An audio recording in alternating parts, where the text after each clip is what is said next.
Why so? Because black line is there. Your program is designed only for white lines. So this is a white line follower. So it will follow only the white lines. Getting my point? Now I am switching off. And so only one direction is there for this robot. Next, while we are going to see this robot, this is a Spark 5. So in this case, बेटा आप में से कोई आओ. Just switch on here. Switch on. Now you see, it will just rotate in all the directions.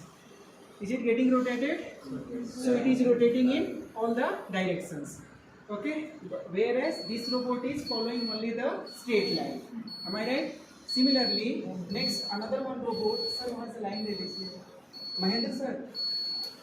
नहीं है, on है. Beta see another one robot. Can you please give that robot? Yes. So now see, our all three robots are working, right? You can see all three robots are working. One is following the 30. One is following the line. Another one is, you can see, Spark 5. Here in all the direction it is moving. So are you getting my point? How it is happening? Actually this robot and this robot both are same, but program wise different program we have kept here. So according to program, movement is happening. Getting my point? Any doubt do you have? Black pen